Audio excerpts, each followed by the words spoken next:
Assalamualaikum warahmatullahi wabarakatuh.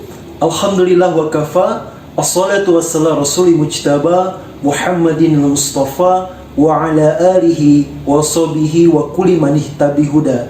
Amma ba'du. Pada postingan kali ini kita akan membahas sesuatu yang amat sangat penting, terutama globalisasi dalam dunia kartun. Pemirsa, tahukah Anda yang dimuliakan oleh Allah, sesungguhnya pelajaran terbaik itu sudah dicontohkan oleh para nabi dan para sahabat Rasulullah SAW.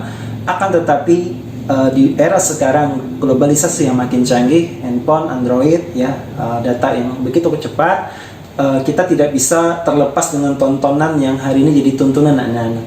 Sebagai orang tua, tentunya kita ingin anak-anak kita disajikan tontonan yang menjadi tuntunan.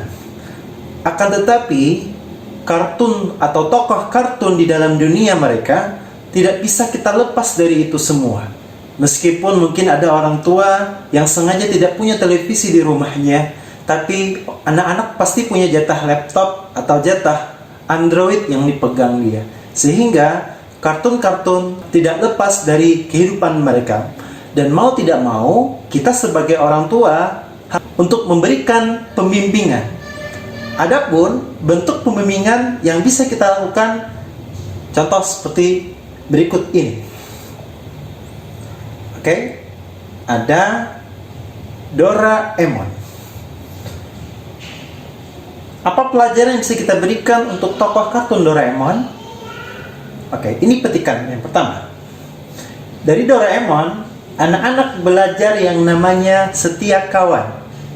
Nah, ini dia, kita bisa lihat sosok Doraemon yang dia tidak pernah pilih kasih untuk selalu membantu. Dan di situ memberikan alat ajaib, walaupun menggunakan alat-alat ajaib, tapi dalam film ini anak-anak diajarkan bahwa kerja keras, tekun, dan disiplin tetap harus menjadi pribadi seseorang. Sebagus apapun alat-alat itu, secanggih apapun alat-alat itu, kalau tidak diiringi dengan pribadi yang baik, pribadi yang disiplin, maka tidaklah berguna alat-alat tersebut. Nah, ini pelajaran ya. Oke. Selanjutnya, ini ada tokoh salah satu di SpongeBob. Banyak tokoh yang bisa inspiratif, tapi salah satunya adalah ini Plankton, betul ya. Ada Plankton. Dari Plankton kita belajar yang namanya hendaklah setiap orang fokus dengan kemampuannya sendiri. Kita lihat bagaimana kemampuan Plankton selama dia mau mencuri resep rahasia Krabby Patty, tapi selalu gagal. Padahal dia menggunakan alat-alat yang canggih, bisa lihat ya. Oke, padahal dia kalau dibikin aset dia itu banyak tuh aset, ada komputer seharga segini dari Nickelodeon. Datanya, kemudian ada jam paketnya, kemudian ada robot mirip Tuan Krab dan peralatan yang lain itu sampai banyak aset. Andai dia fokus dengan kemampuannya, maka Plankton akan bisa menyaingi saingan bebuyutannya Tuan Krab. Tokoh kartun berikutnya, ini bukan tokoh kartun tapi Power Ranger. Oke, betul, Power Ranger. Ini untuk anak balita sangat tidak cocok direkomendasikan karena selain mengajarkan cara kekerasan padahal kita sebagai pendamping memberikan bahwa tidak selamanya jalan kekerasan itu bisa memecahkan suatu masalah. Jadi perlu dibimbing betul-betul, jangan sampai dia nonton sendirian. Kalaupun misalnya terpaksa ditonton, terutama anak laki-laki kita bimbing, berikan supply positif agar dia tetap bisa mendapatkan pelajaran yang baik. Baik, dari Power Ranger, ini terutama teman-teman yang mau hijrah kita belajar, segeralah berubah. Jika kau tidak segera berubah, maka kau akan kalah. Oke, berikutnya ada kartun dari Malaysia. Oke, dari kartun ini kita belajar semangat belajar yang luar biasa, terutama nasionalisme bagaimana dia memperkenalkan bahasa mereka, bahasa ibu mereka kepada seluruh dunia. Bahkan sampai-sampai kalau tidak dibimbing oleh orang tua, tidak didampingi, kita takutkan anak-anak kita itu lebih bisa bahasa Malaysia ketimbang bahasa Indonesia, karena dia mengikuti.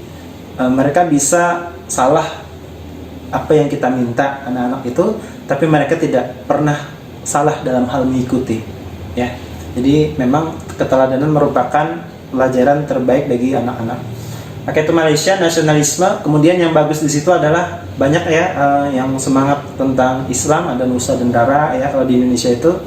Kemudian ada lorong waktu ya, yang animasi. Jadi banyak sudah kartun-kartun Indonesia yang tidak kalah dengan Upin Ipin. Kemudian di Upin Ipin juga belajar untuk bersahabat dengan siapapun. Jadi kalau di Eropa itu lagi gencarnya ras atau syarak ya, rasis, tapi di film ini luar biasa mengajarkan, ada dari India ya, Jarjit ya, 23 bla bla bla itu ya. Kemudian ada dari Cina, Neme, kemudian ada dari, dan mereka tidak melihat itu adalah keturunan, itu orang Malaysia ya, itu luar biasa. Bahkan ada dari Indonesia, Susanti ya. Jadi bagus mengajarkan tentang persahabatan yang tidak pandang dari mana engkau berasal. Oke, itu dari Upin dan Ipin. Oke, kemudian dari dunia anak perempuan ya, di sini ada Sang S, Frozen ya. Di sini kita belajar, ini terpaksa tertonton karena anak-anak perempuan lagi cerita-cerita di sekolah tentang Frozen ya. Oke, ini belajar bahwa perselisihan antara dua kakak beradik di satu negeri, Elsa dan Nisa, bukan ya. Perseteruan antara kakak beradik, Elsa dan Anna ya. Di sini belajar bahwa sesungguhnya pertengkaran kakak beradik yang terus-menerus itu tidak baik ya. Kemudian di sini juga belajar berani untuk meminta maaf. Nih Elsa bisa mengakui kesalahannya sehingga dia kembali harmonis ya. Walaupun dua adik ya, beda karakter, beda kekuatan ya, tapi mereka tetap belajar untuk bisa harmonis. Jadi kita bisa belajar di situ anak-anak ya, kita bimbing bahwa seburuk-buruk tontonan yang mungkin beredar di masyarakat bentuknya kartun ya, tapi kita juga mendampingi ya, supaya anak-anak tidak menyimpulkan sendiri, tapi betul-betul arahan dari orang tuanya. Oke, sekian dari kami. Semoga postingan kali ini juga bermanfaat. Jika merasa bermanfaat, silahkan klik lonceng untuk mendapatkan pemberitahuan yang berikutnya. Like dan share, dan juga jangan lupa untuk di komen. Unzur maqala wala tanzur manqala. Lihat apa yang disampaikan, jangan lihat siapa yang menyampaikan. Pohon durian berdaun silih, cukup sekian dan terima kasih. Assalamualaikum warahmatullahi wabarakatuh.